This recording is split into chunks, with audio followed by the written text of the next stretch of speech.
A slender shadow moved beneath the bleaching sunlight in the free city of Bravos, weaving among the bustling crowds that poured over the stone bridges and cobbled streets.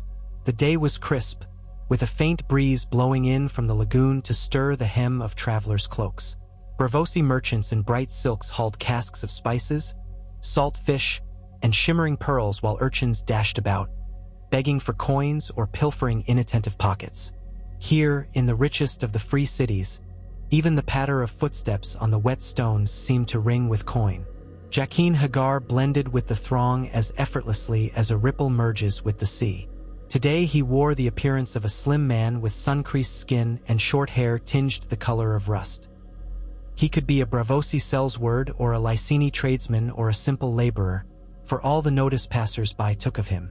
No eyes lingered, no second glances followed. People brushed by him without offering a greeting or a curse. He passed like a living ghost, albeit one with a keen sense of purpose and an intention that burned bright behind his ever-shifting eyes.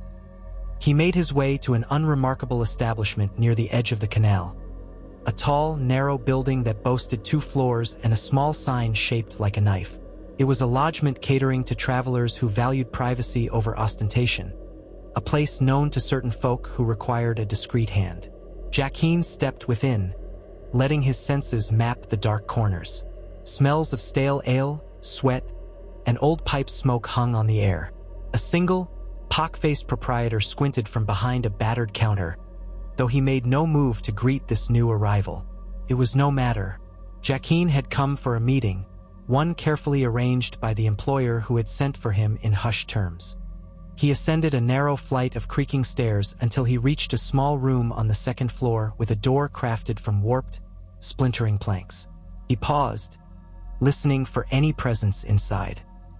For a moment, he heard nothing but the faint hum of harbor traffic outside, the distant calls of gulls swirling around Bravos' famed Titan.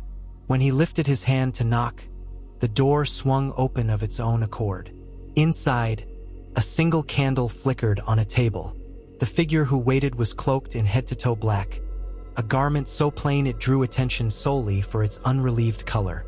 Jaqen recognized the posture. Stiff in the shoulders as though used to wearing heavy armor. A nobleman, perhaps, or a sellsword with illusions of grandeur.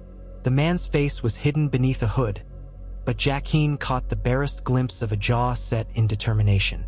He stepped forward, silent as a cat, and then closed the door behind him. The cloaked man's voice grated like a rusted hinge. "You are the one they say can kill with no name?" Jaqen inclined his head. "A man does what he must." The client's eyes flashed under the hood. "They say the faceless men never fail, that they can kill any target, whether it be a beggar or a king." A faint curve touched Jaqen's lips. He slipped closer, as though drawn by the shadows themselves. "A man must be sure. If he has coin or knowledge worth the price, the many-faced god will accept the offering." "Good." The client's gloved hand slid inside the cloak, producing a hefty purse. The coins clinked together, though Jaqen did not so much as blink. The rattle of gold meant nothing unless accompanied by a name. The client placed the purse on the table, letting it thunk heavily on the wood. "I want to hire the faceless men. The target is ambitious." He paused, exhaling a breath that hissed between clenched teeth. "Daenerys Targaryen." Jaqen studied the cloaked man closely, but his features remained an inscrutable mask.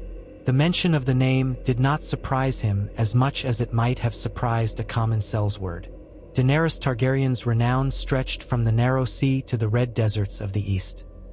Rumor called her the mother of dragons, breaker of chains, Khaleesi of the Dothraki, and queen to countless freed slaves. Where she walked, legends followed. And, as Jaqen had suspected, fear and envy followed as well. The client's voice dropped low, as though reluctant to speak even in a private room. "She stirs trouble in Meereen, in Yunkai, in Astapor. She aims to cross the narrow sea and lay claim to Westeros. My associates cannot allow this.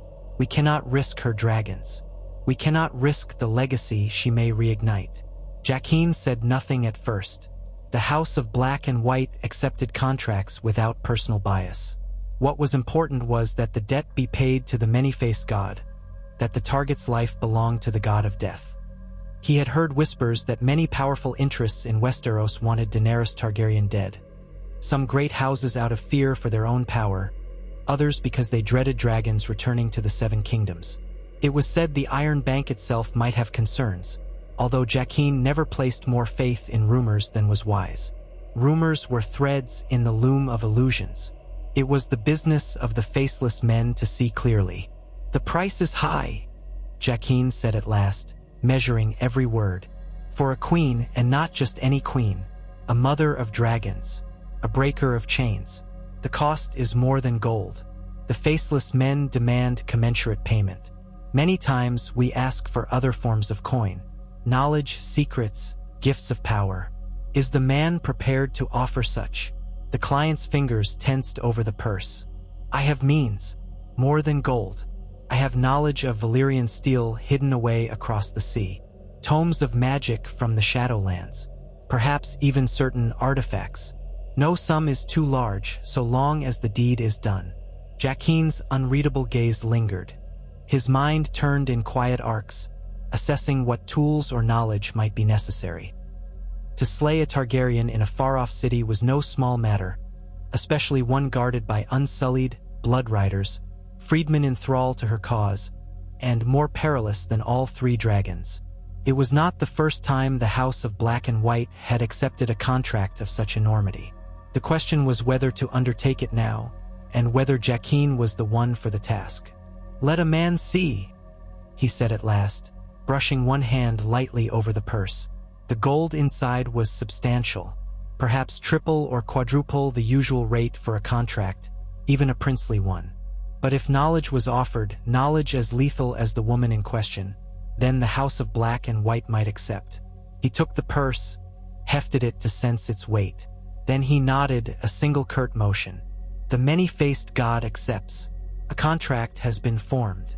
The cloaked client bowed stiffly, relief and fear mingling in his posture.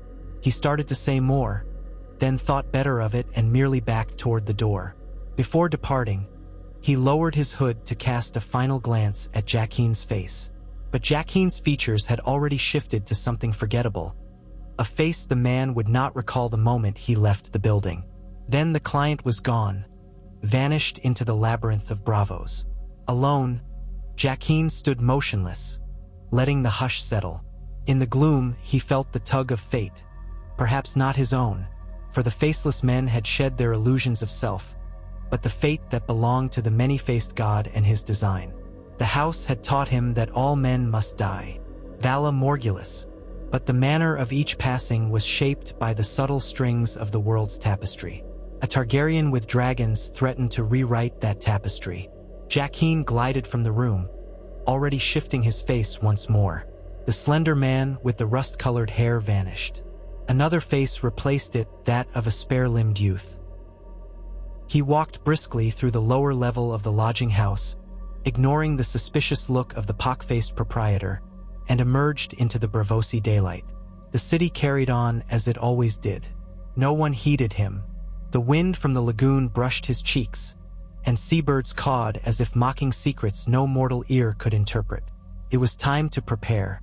To kill Daenerys Targaryen would require cunning beyond the usual infiltration.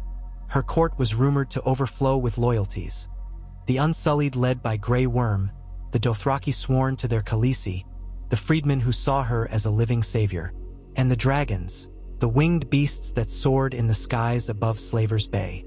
Yet Jaqen had studied wonders and horrors within the walls of the House of Black and White. There were always paths to a target, even those who counted themselves near invincible.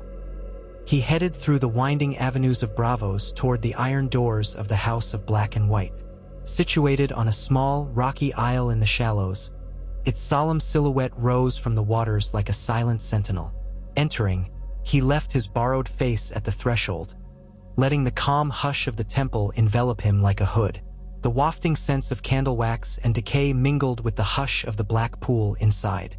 He approached a figure kneeling in silent contemplation near the altar of the many-faced god. Acolytes came and went like shades, but Jaqen sought an older presence who might confirm the new contract. The waif was nowhere to be seen, nor the kindly man, but a figure veiled in gray turned from the darkness. A woman's voice, thin as spider silk, spoke softly. "The house has a new name?" Jaqen bowed his head. "It does. A name that is formidable." "Speak." "Daenerys Targaryen." A pause, then a whisper, barely more than the shuffle of cloth. "The price must be paid." Jaqen nodded. The client brought gold and knowledge.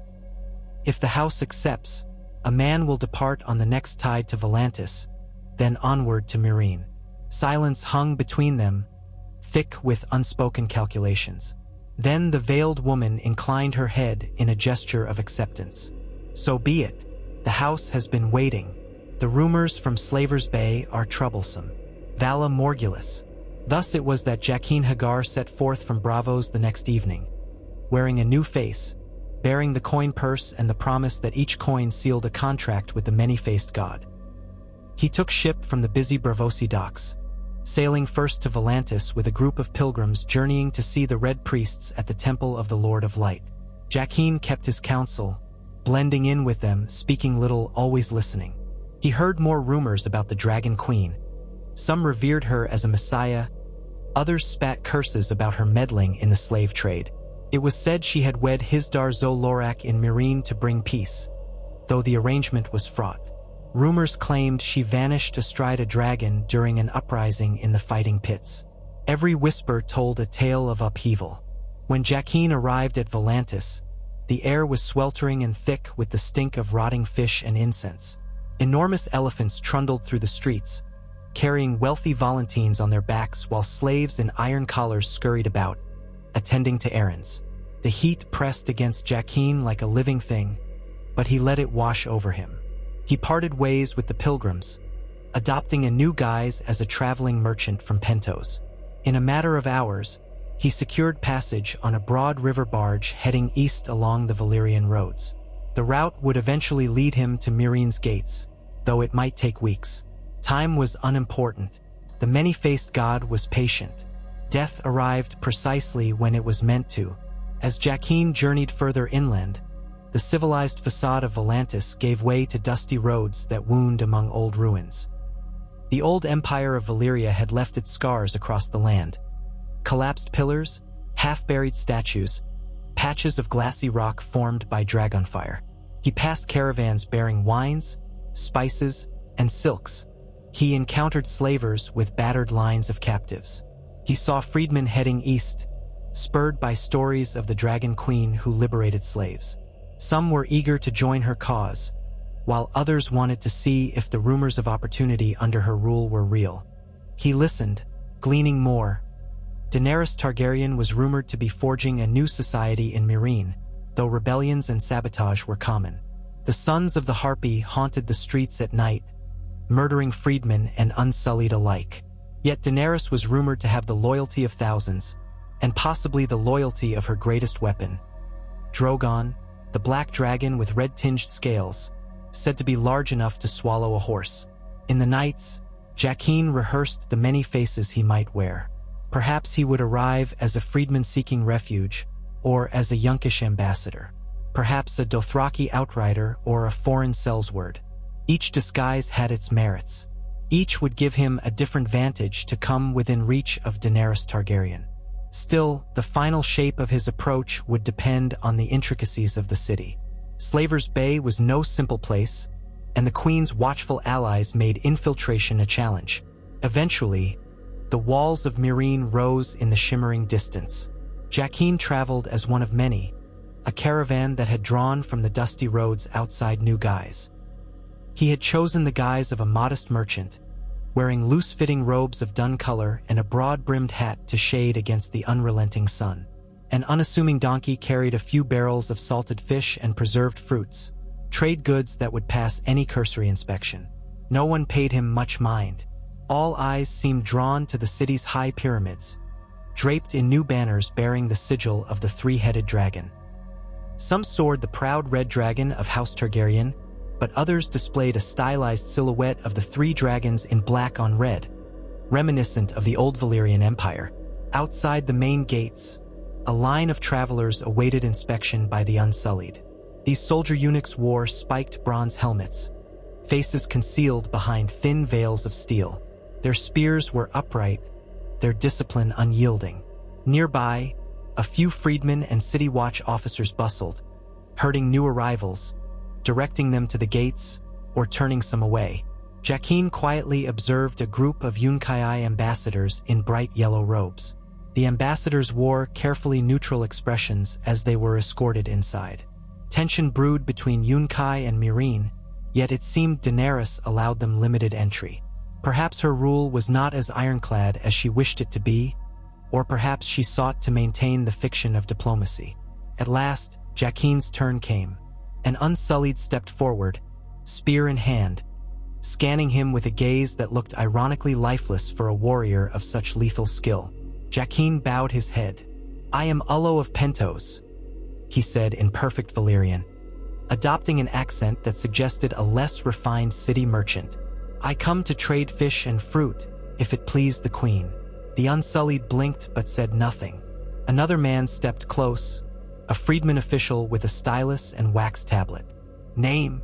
"Ullo," Jaqen repeated. The official scratched a mark onto the tablet. "Your business is to trade. Where will you stay?" "The city welcomes me, so I shall find a humble stall or corner to ply my wares." Jaqen let an ingratiating smile curve his mouth, though inside he felt nothing. "I have heard that the Mother of Dragons invites free trade." "Free trade, yes," the official allowed, though he looked tired. Meereen's bureaucracy had grown. The official waved for Jaqen to proceed.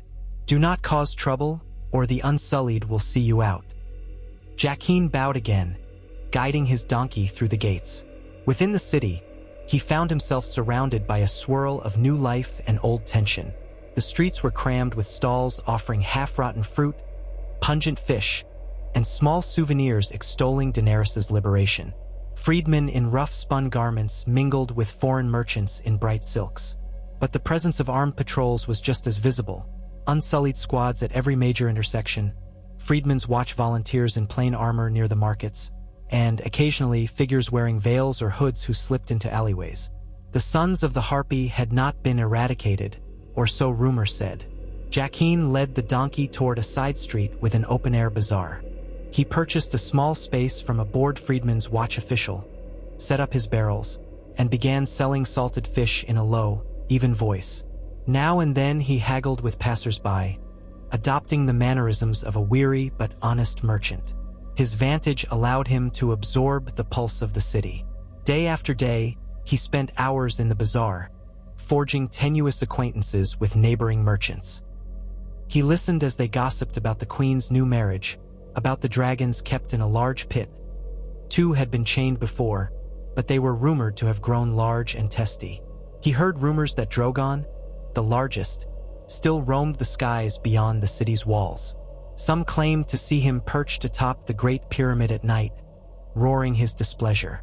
In the evenings, Jaqen left his stall in the care of a hired orphan boy and ventured deeper into Meereen's quarters, adopting different faces: a one-eyed beggar, a foreign whore, a storeroom laborer.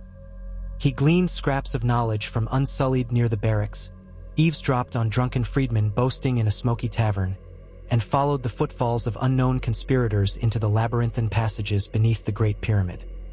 By the second week, he concluded that simply drawing close to Daenerys Targaryen would be more challenging than he had anticipated.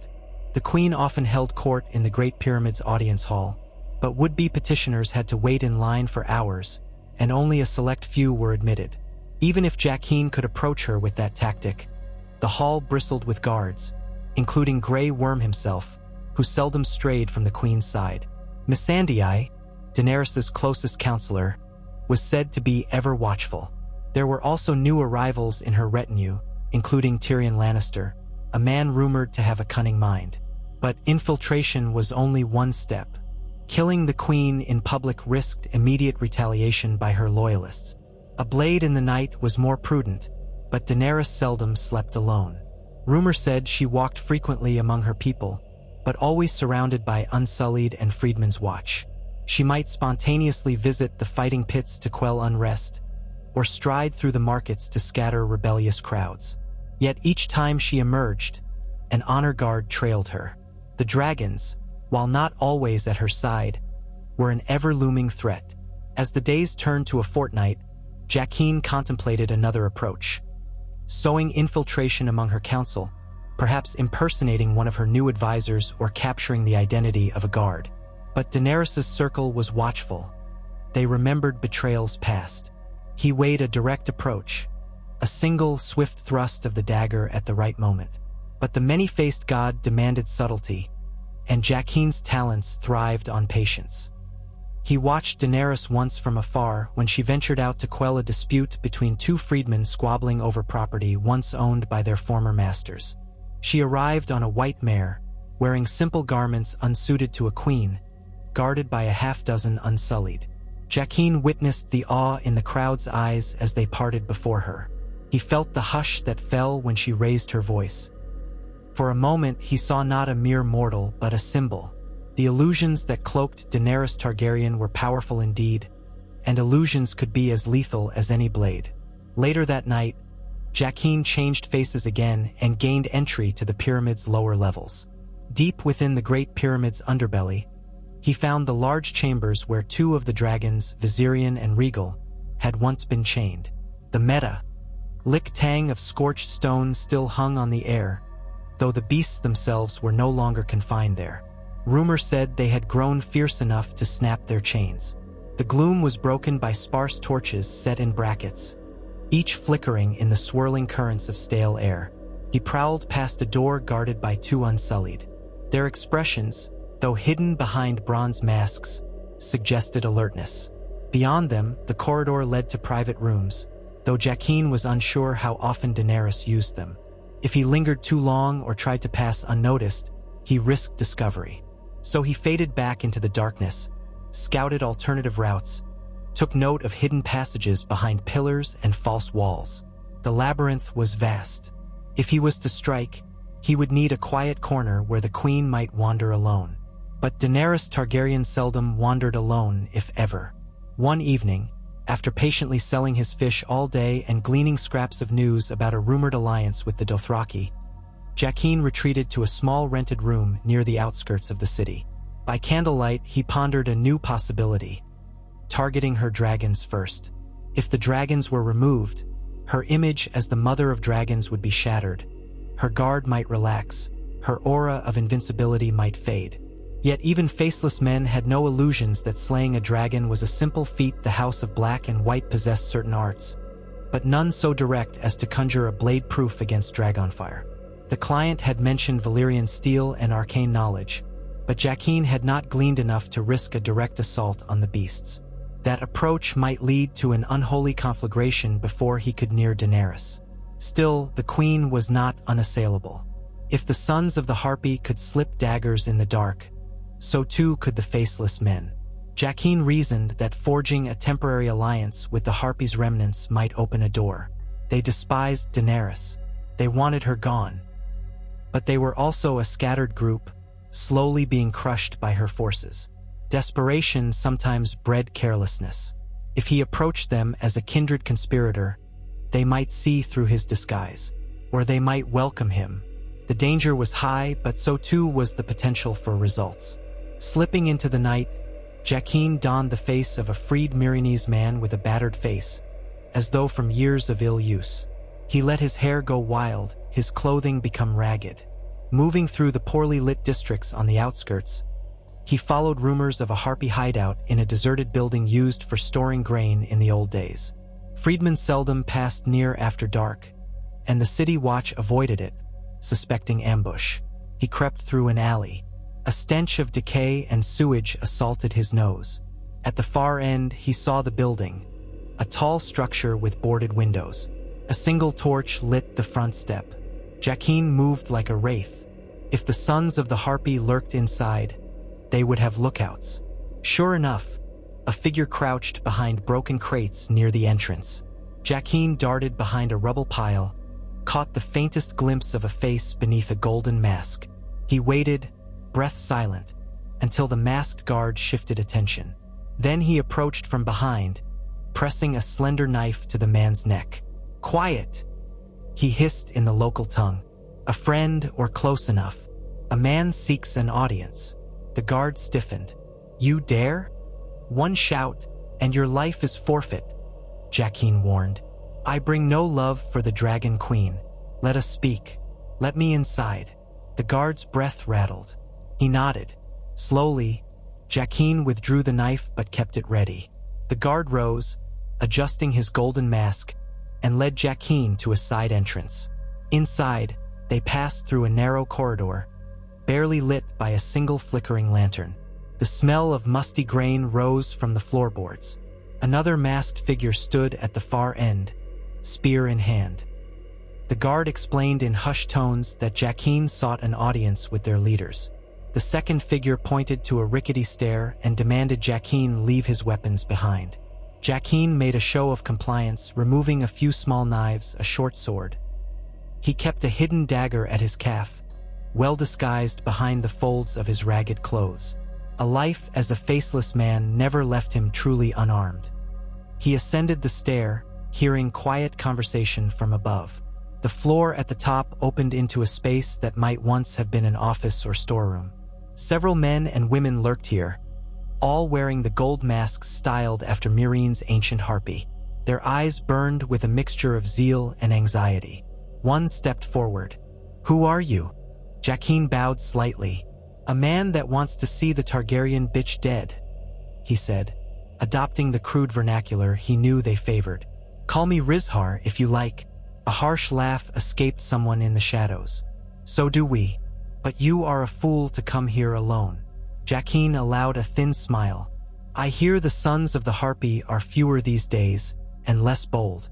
You skulk in corners, picking off freedmen. You kill unsullied by night. Not enough. The city remains in her grip.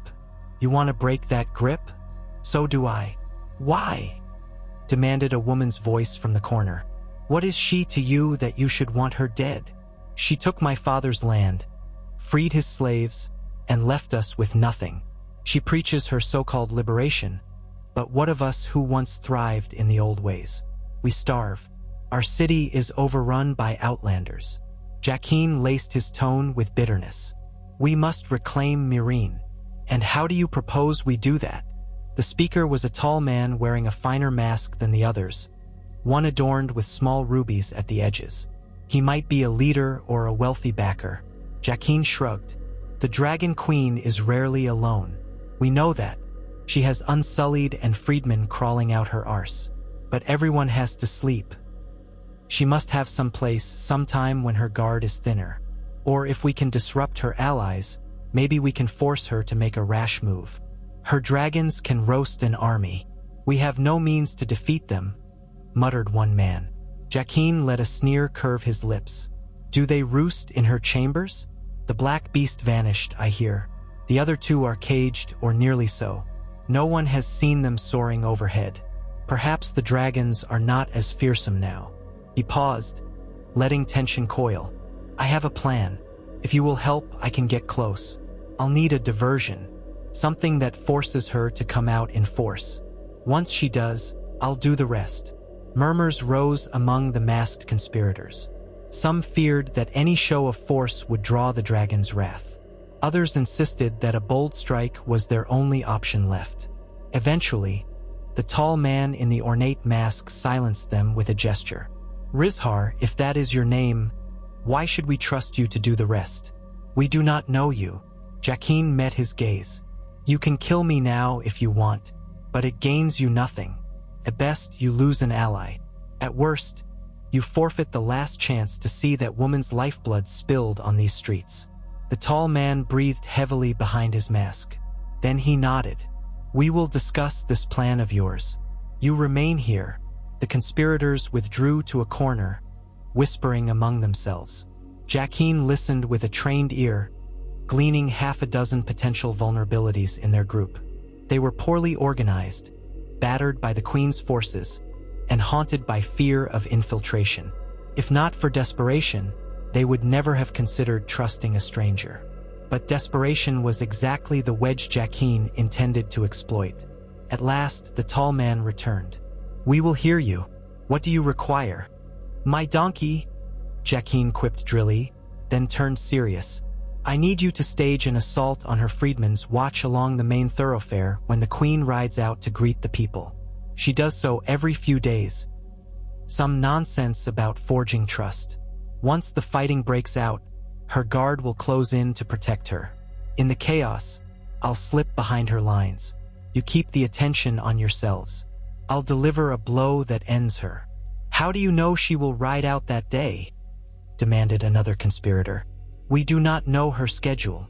Jaqen had gleaned from a freedman's watchguard that Daenerys intended to inspect a new hospital for wounded freedmen 2 days hence. Near midday, she would ride a pale mare with a moderate escort to greet the newly freed laborers building the facility. Possibly she might bring Grey Worm or Missandei, though Tyrion Lannister had been known to remain behind to handle city affairs. Jaqen shared enough of this intelligence to sound convincing but omitted how he came by it. The masked group conferred. Eventually, they nodded. "We will muster our men."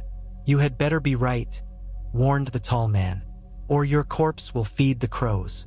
Jaqen merely inclined his head. "If I am wrong, I die with the rest of you." The meeting ended with suspicious acceptance. Jaqen departed, retrieving his visible weapons, and melted back into the city's night. As he walked, he considered the shape of his plan. He intended to let the sons of the Harpy draw out Daenerys Targaryen. In the ensuing chaos, he would maneuver behind her escort.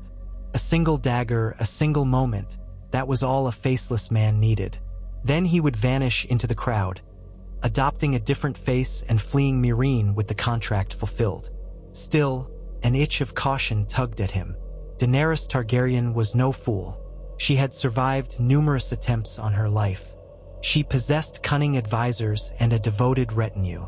And the mere presence of dragons, even if they were not constantly at her side, introduced an element of unpredictability. On the appointed day, the sun blazed mercilessly overhead. Jaqen resumed his guise as Rizhar, wearing coarse garments and a ragged turban that shielded his face. He loitered near a half-built structure of stone and timber that was meant to serve as the new hospital. Freedmen scurried about, carrying bricks and water jugs. Nearby, unsullied guards patrolled. A hush of anticipation lingered in the air as people spoke of the Queen's impending visit. At midday, a small procession appeared at the far end of the thoroughfare. Jaqen glimpsed the silver-white hair of Daenerys Targaryen, her pale locks shining in the sun. She wore a simple pale dress, boots better suited for riding, and a light mantle. Beside her rode Grey Worm, helmet off, face set in stern lines. 8 Unsullied marched behind them, disciplined, silent. Freedmen in battered sandals lined the street, gazing with admiration or curiosity. A single ripple of tension passed through the crowd as the Queen dismounted before the half-built hospital. She began to speak, her voice low but clear, praising the efforts of the workers, thanking them for their service. She spoke in Valyrian, then repeated her words in the common tongue for those who might not understand. Jaqen slipped closer, blending with the throng. He timed his movement with the shuffle of the people. Suddenly, shrill whistles cut the air, followed by screams.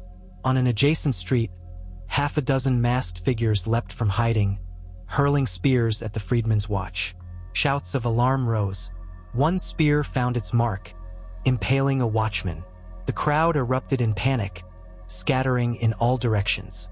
The Unsullied around Daenerys snapped to attention.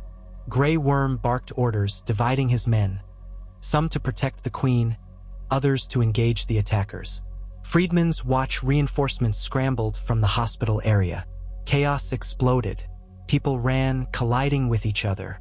Jaqen moved like liquid, slipping through the confusion, heading toward the Queen. She was backing away from the thoroughfare, shielded by 2 Unsullied, while Grey Worm rushed to join the fray. The sons of the Harpy had launched their assault. Their shrieks and roars mingled with the clatter of weapons. In the swirl of dust and fear, Jaqen recognized the chance. He reached beneath his tattered garment, drawing a thin dagger with a curved blade, coated in a subtle poison known to the faceless men. A single scratch would prove fatal. He advanced, heart steady as stone, focusing on the queen. Daenerys' expression was resolute, but a flicker of alarm glinted in her eyes. She had faced betrayal before, yet each time it must shock her anew. The Unsullied parted the crowd, searching for threats. Then Jaqen moved. A sidestep here, a duck beneath an outstretched arm there. He eased past a freedman's watchguard who was wrestling with a masked harpy. Another step, and he was behind the queen's immediate flank. She was calling for calm, urging the freedman to stand firm. Her voice rang with a commanding tone that belied her fear. One more step. The dagger rose in Jaqen's hand. He aimed for her ribs, just below the arm. A quick thrust, a spurt of blood, an end to the so-called mother of dragons. The many-faced god would have his due, but in that final instant, something roared overhead, an ear-splitting shriek that shook the air. The crowd gasped and ducked. Jaqen froze for a heartbeat, glancing upward. A vast shape blotted the sun, black scales gleaming, leathery wings beating the air with thunderous force. Drogon, the largest dragon, had arrived with terrifying speed, perhaps drawn by the scent of chaos or by his bond with Daenerys. He swooped low, jaws parted in a snarl, and exhaled a cone of flame that scorched the corner of a nearby building. In that instant, the queen whirled, eyes locking with Jaqen's. For a fleeting moment, their gazes met. Jaqen's face was hidden by cloth, but she seemed to sense the mortal threat. She jerked sideways as the dagger thrust forward. Instead of plunging through her heart, it sliced a narrow gash across her upper arm. She let out a cry of pain. One of the Unsullied, a tall warrior with a scarred cheek, lunged in defense. His spear but caught Jaqen's wrist, knocking the dagger from his grip. Jaqen pivoted, elbow snapping into the Unsullied's jaw. The soldier reeled. Daenerys stumbled back, clutching her wounded arm. Blood seeped through her dress. Jaqen knew the poison would soon course through her veins, but the dosage might be incomplete. He had aimed for a deep strike that would flood her bloodstream. A shallow cut might or might not be enough. Only time would tell. In a single fluid motion, Jaqen scooped the dagger off the ground. The Unsullied bellowed warnings and rushed to encircle the queen, spears lowered, forming a defensive ring. Jaqen took a step forward, meaning to finish the job. Then Drogon swooped down again, landing with a deafening crash. His talons tore up the cobblestones. Freedmen screamed and ran. The black dragon's eyes burned with rage. Jaqen felt a wave of scorching heat as Drogon's chest expanded for another breath of fire. He had no choice but to fling himself aside, rolling beneath the dragon's flank as the beast unleashed a torrent of flame that consumed half the thoroughfare, including two of the masked sons of the Harpy. Stone cracked under the intensity of the heat. The reek of burnt flesh and scorched clothing filled the air.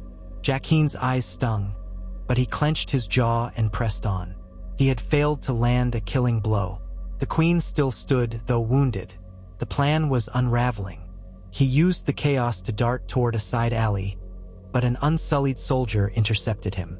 Their spear lashed out in a disciplined thrust. Jaqen twisted, avoiding a fatal blow, but the spear's blade sliced his hip. Pain flared. He hissed, seizing the spear's shaft and wrenching it aside. A sharp kick to the soldier's knee buckled the man, and Jaqen slammed the spear but into the back of the soldier's helmet, toppling him. Another torrent of dragonfire roared across the sky, lashing the sons of the Harpy who still fought on the main street. Screams echoed. The ring of Unsullied around the queen was unbroken. Grey Worm had returned, rallying them. Jaqen glimpsed Daenerys leaning heavily against Missandei, blood staining her pale dress. The poison would be working, but not swiftly enough for his liking. Panic clutched the city as people fled in every direction. Jaqen pressed through the throng, limping slightly from his hip wound. In the swirl of confusion, he spotted an opening. He might circle around, attempt another strike. But then Drogon's enormous head pivoted, jaws gaping, and unleashed a fresh blast of flame that streaked across the alley. Jaqen dove for the ground, rolling behind a toppled cart. The flames scorched the wall behind him, setting it ablaze. This was no longer a quiet, surgical kill. The delicate stroke of the faceless man had turned into open warfare. Jaqen knew he had to retreat. The queen was wounded, possibly poisoned. Perhaps the cut would suffice. If not, there might be other ways, other times. The House of Black and White had taught him that if the gods demanded a death, it would come. He scrambled through the alley, ignoring the pain in his hip, using the momentary distraction of Drogon's wrath. Debris littered the street. Broken beams, scattered bricks, the crumpled bodies of the sons of the Harpy. Smoke billowed, stinging his eyes. He ducked through side streets, changing directions often to throw off pursuers. Unsullied war horns sounded in the distance. Friedman's watch scoured the area, but no one pursued him directly. Too many threats demanded their attention. At last, he reached the edge of the city, near the smaller eastern gates. Slipping into a deserted courtyard, he peeled back the ragged turban, revealing a face etched with sweat. He pressed a hand to his hip, staunching the blood. The wound was not deep, but it burned. With swift efficiency, he produced a small packet of herbs from a hidden pouch, chewing them to dull the pain and slow any infection. Then he rummaged in his garments for the small vial containing a different compound, one that would shift his features again. If a patrol saw a wounded man matching his current description, it might lead to a swift end. Pausing, he considered his next move. If Daenerys died from the poison, the news would spread within a day or two. If she survived, Jaqen would need a new plan. He pressed his lips in a thin line. The queen's fate hung on the skill of her healers, or on her Targaryen constitution. In old tales, Targaryens sometimes showed resistance to fire and disease.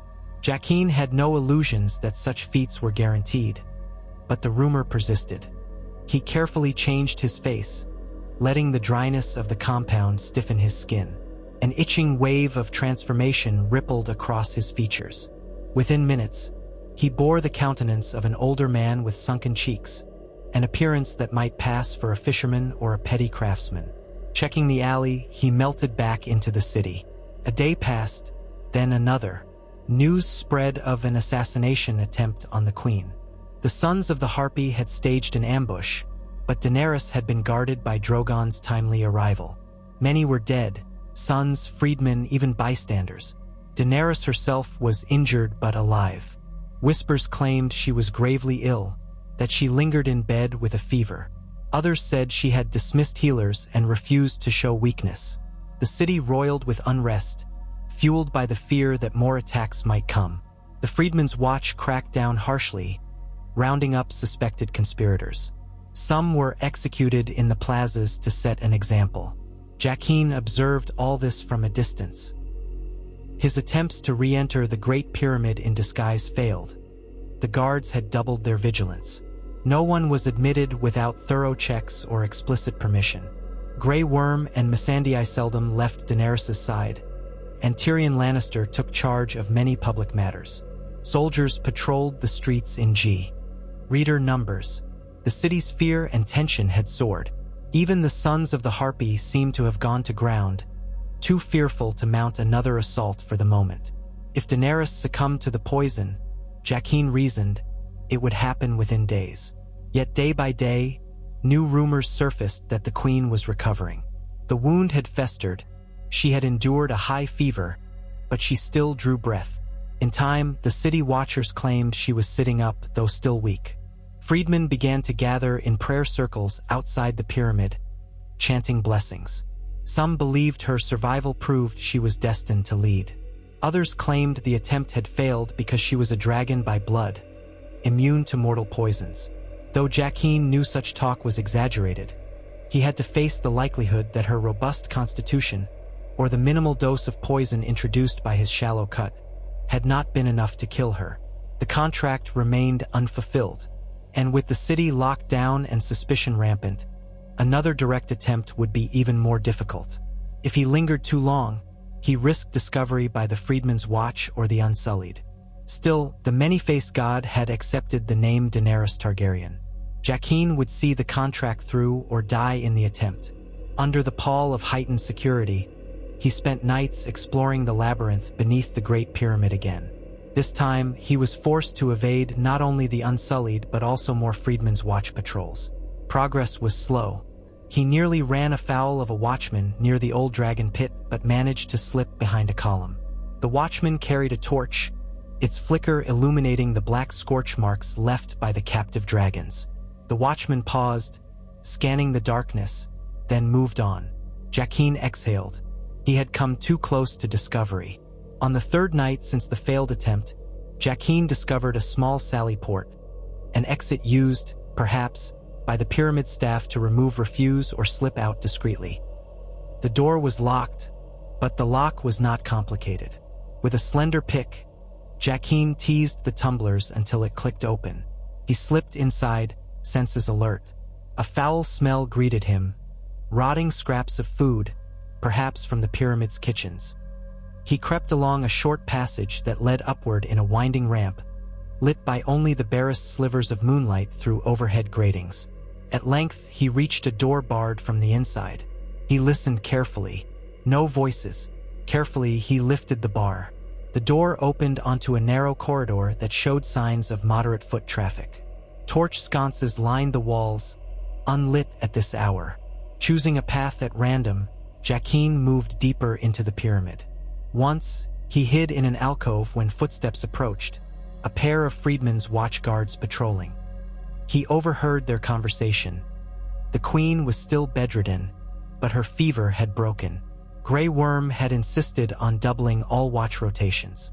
Tyrion Lannister was said to be investigating possible culprits behind the attack, suspecting infiltration from Yunkai or from within the city's nobility.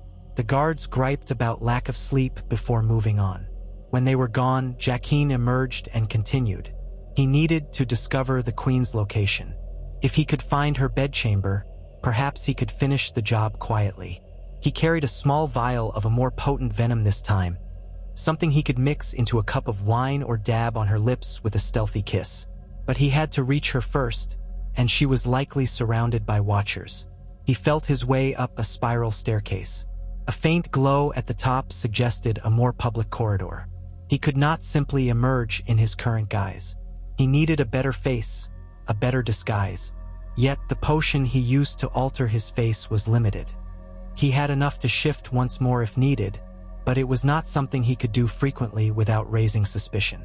Perhaps a simpler approach, knocking out a guard and stealing his garb, would suffice. But the Unsullied were famously uniform, and Freedmen's Watch recognized each other. He found a small storeroom off the corridor, stacked with unused furniture. There, he waited in silence for a chance to glean more information. Hours passed. Near dawn, a freedman's servant entered the storeroom, yawning as he fetched cleaning supplies. Jaqen slid from behind a tall cupboard, closed the door, and pinned the servant to the wall with a hand over his mouth. The man's eyes bulged in terror. Jaqen spoke in a near whisper. "Make no sound, and a man will not harm you. I have only questions. Cooperate and you will live." The servant's panicked breathing rasped against Jaqen's palm, but he nodded. "Where is the queen's bedchamber? How many guards?" Jaqen demanded. The servant quivered. "Top floors, guarded at all hours by Unsullied. 10 men, sometimes more. Missandei is always near.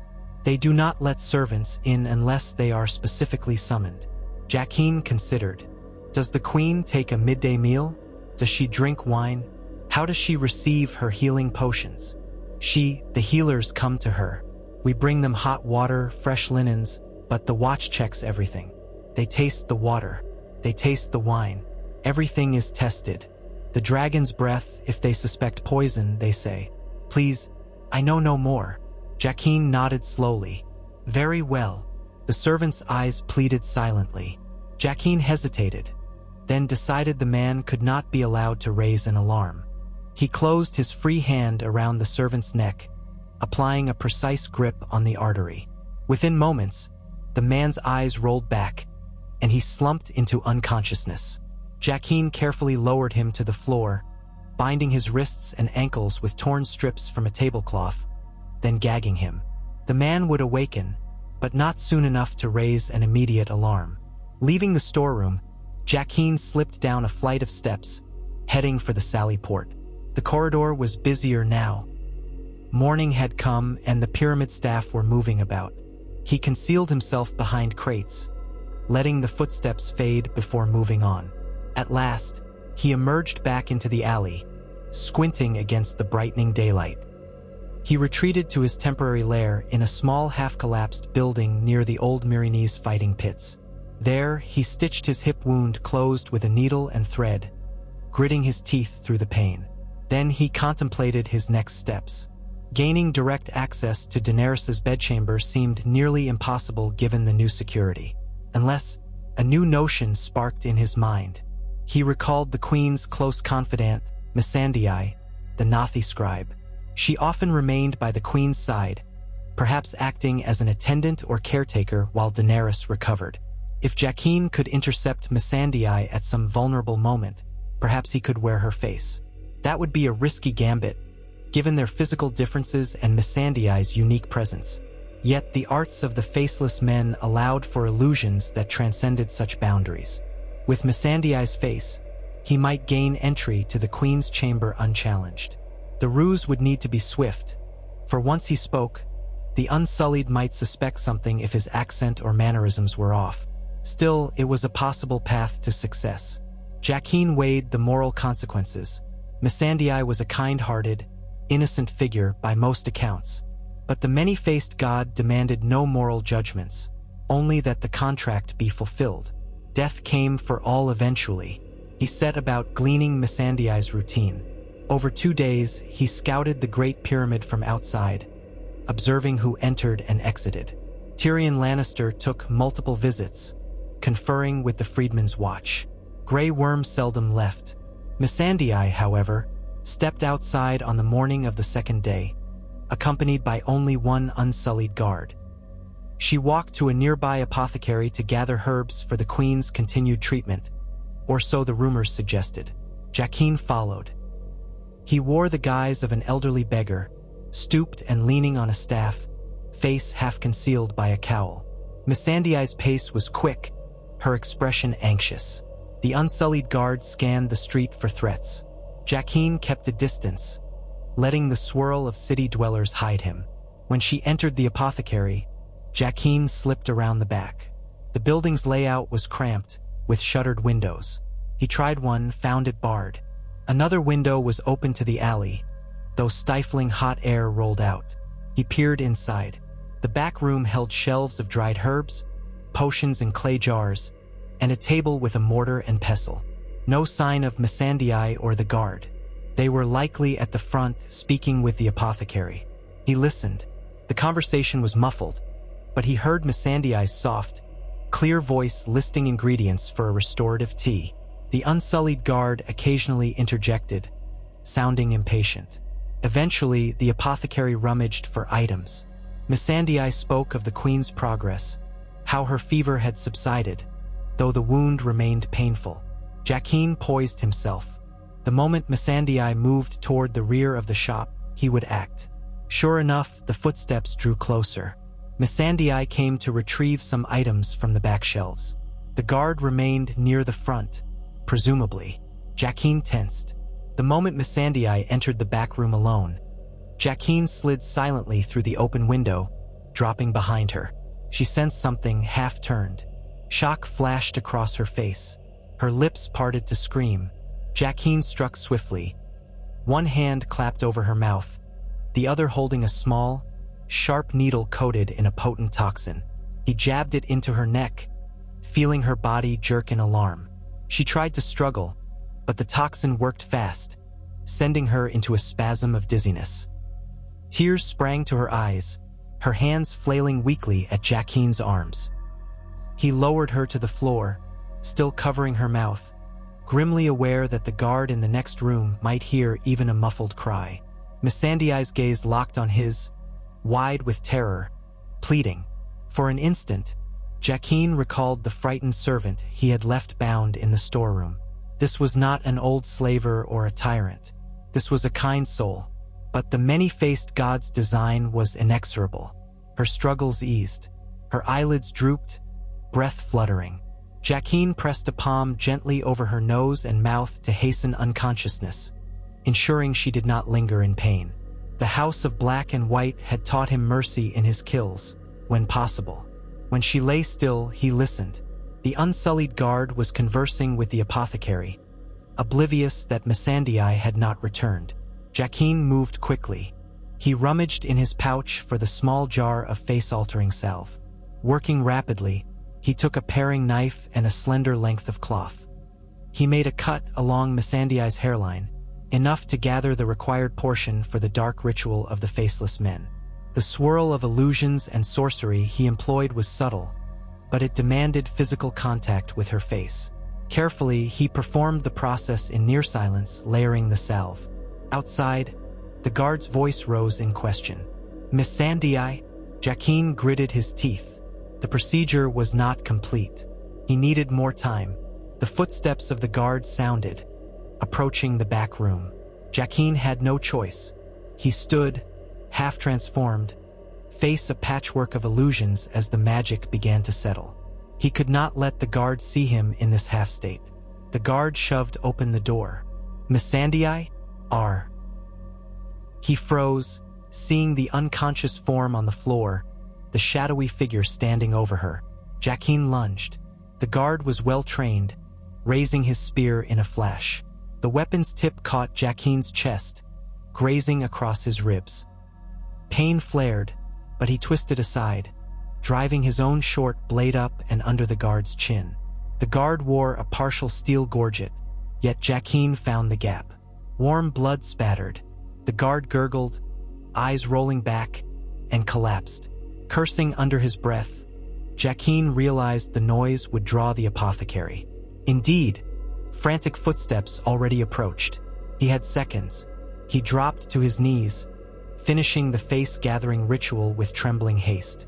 Missandei's face, now a pale, shapeless mask, seemed to lift away from her features in a swirl of half-seen shadows. Jaqen pressed it over his own, feeling the salve latch onto his skin. By the time the apothecary burst in, crying out in horror, a figure who looked exactly like Missandei stood near two bodies on the floor, the real Missandei's face half-flayed, the guard with blood pooling around him. Jaqen, wearing Missandei's face, widened his eyes in a trembling expression of shock, as if the real Missandei were witnessing some atrocity. "Gods!" the apothecary screamed. "What happened?" Words caught in Jaqen's throat, but he forced out Missandei's voice with a close approximation of her accent, gleaned from hours of listening. "We were attacked. Harpy!" He knelt by the guard's body, feigning distress. He tried to save me." The apothecary rushed forward, peering at the bodies, confusion clear on his face. "That poor guard. Who is?"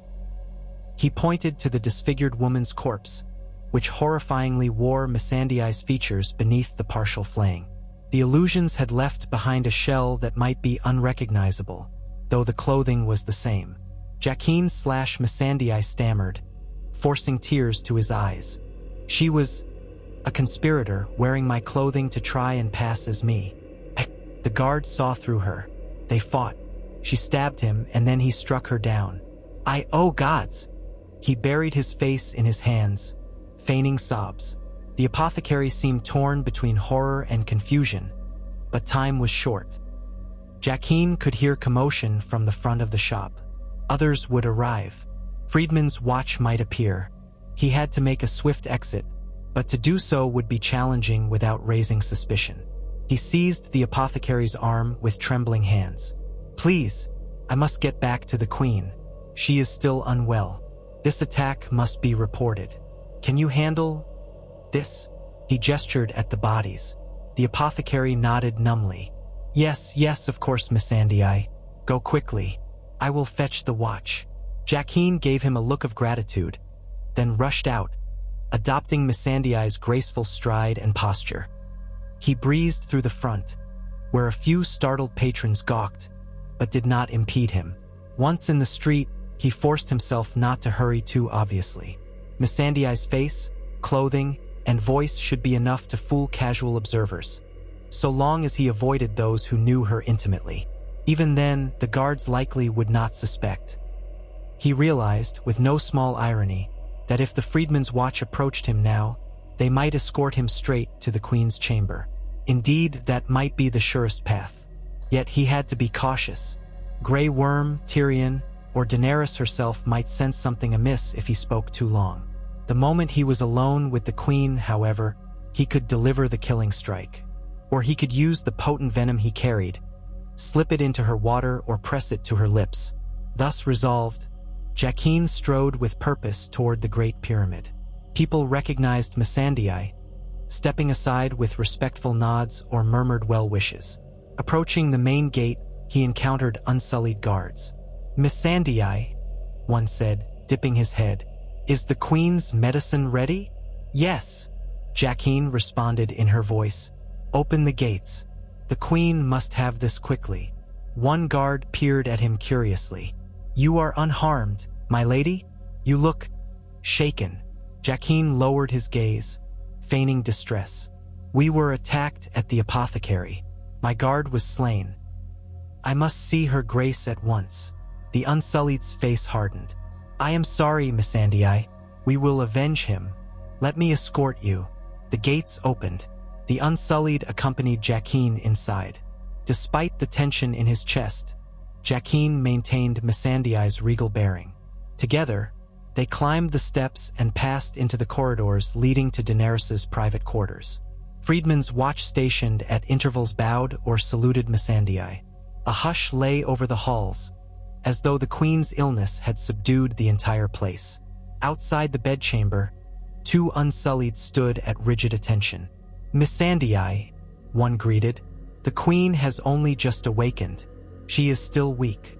She needs this medicine," Jaqen said, lifting a small pouch as if containing the herbs from the apothecary. "I must go to her. Let me pass." The Unsullied hesitated. "Grey Worm is inside." He said no one else. Jaqen's heart quickened. Grey Worm might see through the ruse if he was perceptive, but Jaqen had come too far to turn back. "I know," Jaqen said, injecting a note of gentle reproach in Missandei's voice. "But the queen's well-being outweighs any precaution. If Grey Worm objects, he can speak to me himself. Now let me in." The Unsullied exchanged glances. One stepped aside to open the door. Jaqen slipped in, bracing himself for a confrontation. Inside, the chamber was dimly lit by a single brazier and the glow of sunlight filtered through tall windows. Daenerys Targaryen lay on a large bed draped in linen. Her skin was pale, her hair disheveled around her face, and her left arm heavily bandaged. She looked thinner than before, eyes shadowed by pain and fever. Yet when she saw Missandei, a faint smile tugged at her lips. Grey Worm stood near the bed, arms crossed over his chest, eyes scanning for threats. At the sight of Missandei, his expression softened slightly, though wariness remained. "Missandei," Daenerys rasped. "Is that you?" Jaqen's mind raced. "Yes, your grace. I have the medicine from the apothecary." He approached, trying not to meet Grey Worm's sharp gaze directly. "How do you feel?" Daenerys grimaced. "Better, somewhat. The fever, it broke last night, but the wound still burns." Grey Worm's eyes narrowed as Jaqen drew closer to the bed. "They said you were attacked at the apothecary. You are not harmed." Jaqen shook his head, mustering a semblance of Missandei's concern. "I'm fine, though my guard was killed. The attacker was a masked assassin, possibly linked to the Harpy. It was terrible. I only just managed to escape." Daenerys's hand gripped the sheets. "They come at us from every side.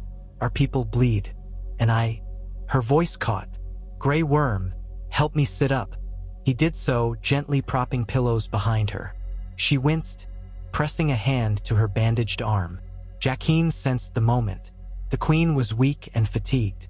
If he struck with a blade now, Grey Worm would respond instantly, likely killing him. The same would happen if he tried to force poison down her throat. But if he could distract Grey Worm or have him step out for even a moment, the kill could be made swiftly. He drew out the small pouch. Inside, he had crushed the real herbs from the apothecary's shelves in case of inspection. But hidden beneath them was a tiny vial of lethal toxin. A single drop in her mouth or on an open wound would suffice. Jaqen took a quick breath. "Your Grace, would you like me to prepare this infusion now?" "Yes," she whispered, closing her eyes. "Grey Worm, could you fetch fresh water? My mouth is dry. She broke off in a cough. Grey Worm hesitated. "I do not leave your side, my queen." Daenerys managed a wry smile. "Missandei can protect me as well as you can, Grey Worm. You both coddle me too much." Grey Worm's gaze flicked to Jaqen. Then he relented. "I will be but a moment outside the door. I will have someone bring water immediately." He stepped out, giving Jaqen a parting look of lingering suspicion. The door closed behind him. Jaqen was alone with Daenerys Targaryen. Her eyes were half-lidded in exhaustion. She struggled to stay alert, pain etched in her features. Jaqen approached, kneeling at the side of the bed, placing a bowl on a small stand.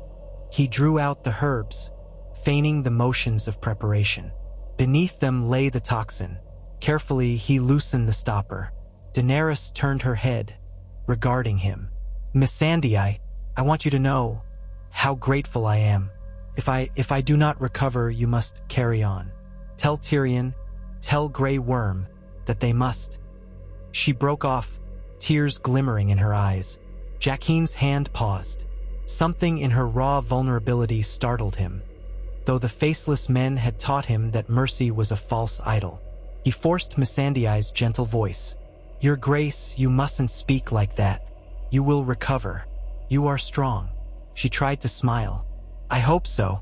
I still have so much to do. The people, they need me. If I can free them from the masters, bring them peace." She coughed again, a wet sound that rattled in her chest. Jaqen resumed preparing the concoction. He crumbled the dried herbs into the bowl, then covertly tipped a few drops of the toxin inside. Once the water arrived, he would stir it. She would drink, and in moments her heart would slow, her breath would fail. The many-faced god would have his due.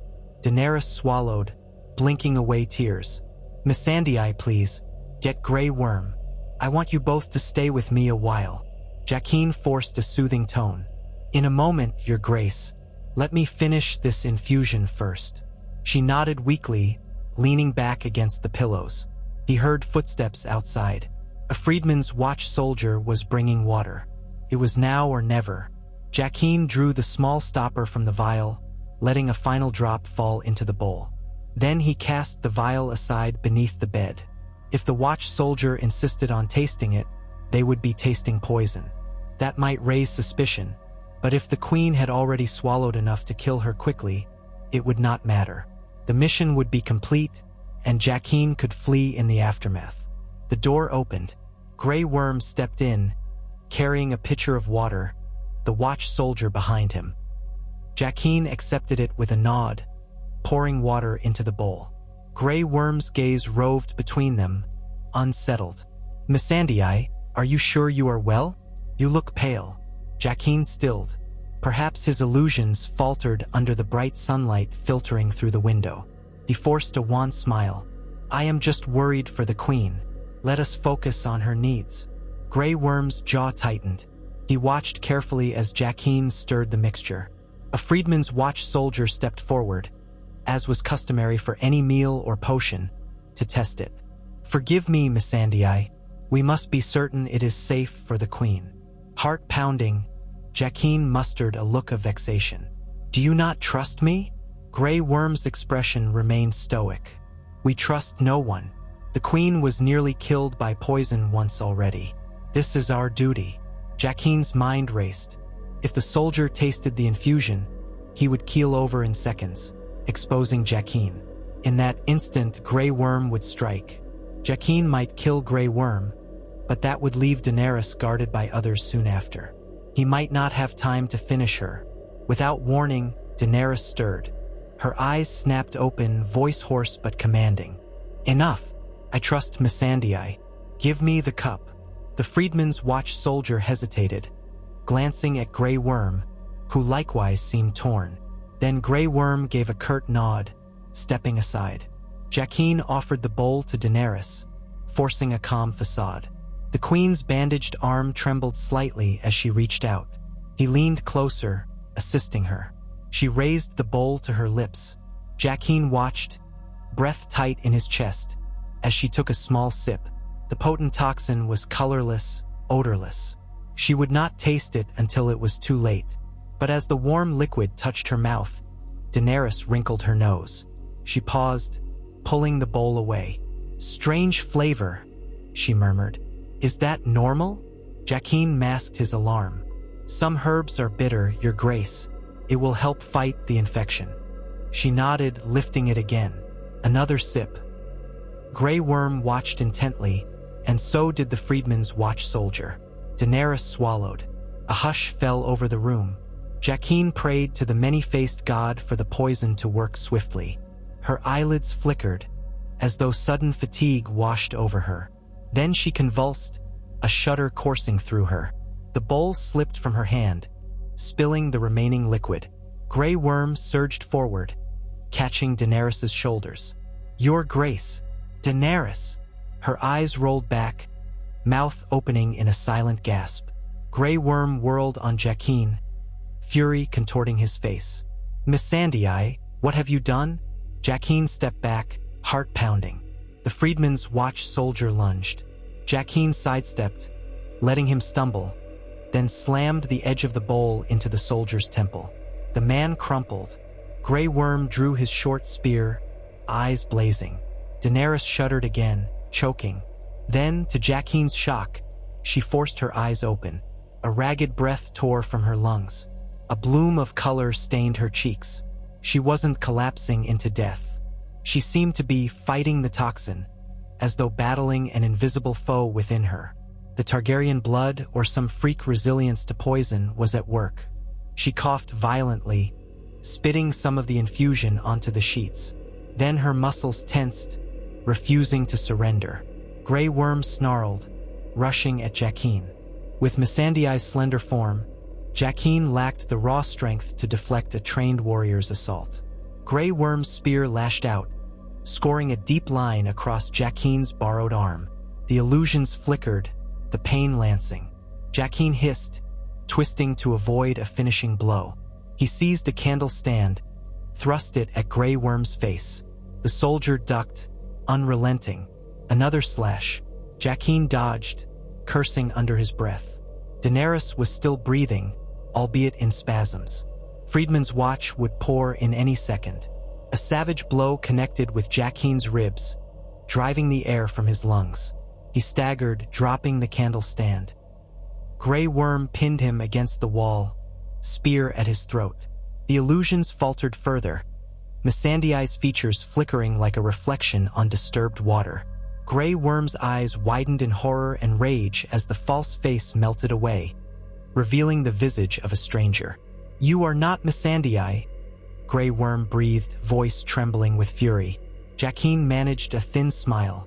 "No one," he said quietly. Grey Worm snarled, driving the spear forward. Jaqen twisted, turning a lethal thrust into a glancing wound along his collarbone. His blood spattered the wall. He hammered an elbow into Grey Worm's gut. The warrior grunted but held firm. The room spun with the tang of blood and bitterness. Daenerys lay half upright on the bed, still gasping, her eyes rolling as the poison warred with her body. She might yet die, or she might survive yet again. Jaqen feigned a desperate grasp at Grey Worm's face, but he had a hidden blade beneath the palm of his glove. A flick, and Grey Worm cried out as steel raked across his cheek. But the blow was shallow, failing to deter him. The loyal commander drove a knee into Jaqen's gut, doubling him over. From the corridor, footsteps pounded. Reinforcements. In seconds, the room would be flooded with Unsullied. Jaqen would be overwhelmed, the contract undone. He had to escape or be killed. With a lunge of desperation, He knocked Grey Worm's arms aside, ducked under the spear, and dove for the window. He crashed through the thin shutters, splinters stabbing his arms and face. He plunged into open air. The bedchamber was high up, near the top floors of the pyramid slope. Jaqen twisted in midair, snatching at a sculpted gargoyle that jutted from the building's facade. His fingers burned as he seized hold, barely preventing a fatal drop. Pain shot through his injured collarbone. He clung, gasping. Above him, Grey Worm leaned out the shattered window, spear in hand. More Unsullied joined him, shouting, pointing. Jaqen forced himself to descend, using every handhold he could find.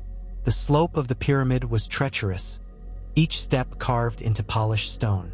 Arrows whizzed past him, cracking against the stone. Step by painful step, he slipped out of their range, sliding down an angled surface, nearly losing his footing more than once. At last, he dropped onto a lower balcony. Freedmen's watch stationed there lunged at him, but he ducked aside, grappling one and hurling him over the edge. Another swung a sword. Jaqen deflected the blade with his own short knife, then spun, driving the blade into the man's thigh. Shouts rang out across the pyramid. Jaqen ran for the nearest corridor, limping from his wounds. He passed startled servants who cried out or fled. Descending a spiral staircase, he nearly stumbled into another squad of Freedmen's Watch. They attacked at once. Jaqen parried desperately, each movement a fresh torment in his battered body. He slashed one across the throat, kicked another down the stairs. A spear grazed his side, drawing blood.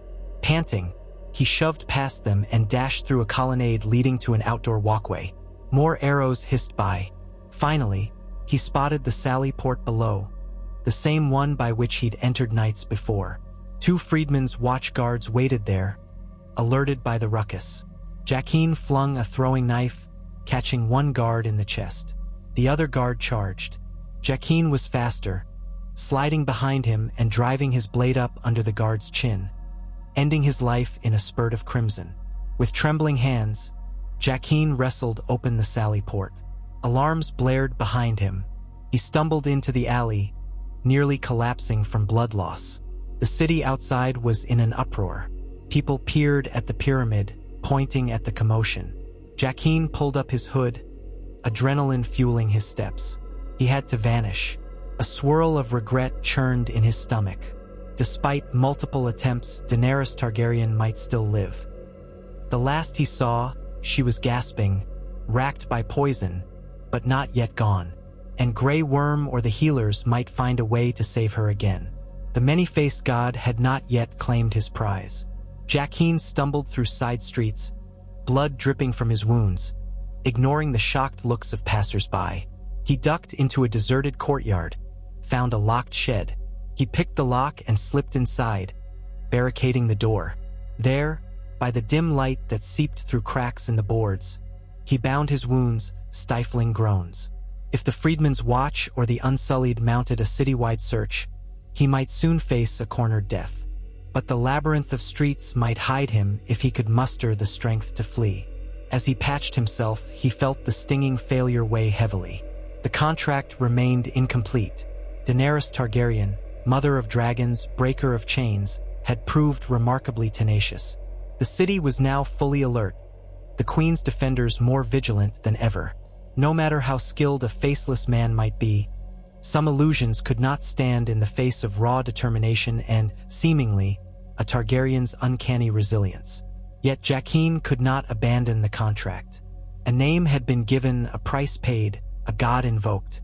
Vala Morgulus, all men must die, queens included. One last attempt might be forced, or else he would have to bide his time. Let the city settle again and strike when least expected. But for now, Jaqen's strength was nearly gone.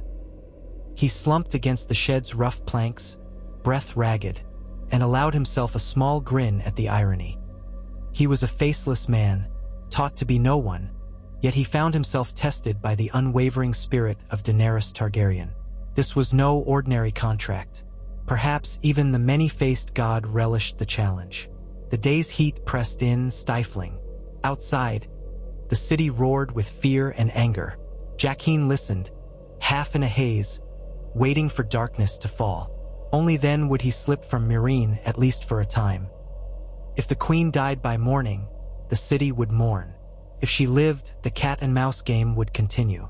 One day she would die, perhaps by his hand, perhaps by another's.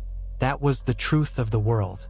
But for now, Jaqen Hagar was forced to concede that Daenerys Stormborn of House Targaryen was not so easily taken by death. She was still the Unburnt, the queen of the Undulls and the Rhoynar and the First Men, rightful ruler of the Seven Kingdoms. She was the mother of dragons, and she refused to yield. The many-faced god would have to wait a little longer for her face. And in that dim shed, as night crept across Meereen, Jaqen closed his eyes, tasting blood on his tongue, and thought of the next move in a deadly game that would shake the foundations of Essos, and perhaps beyond, before it reached its conclusion.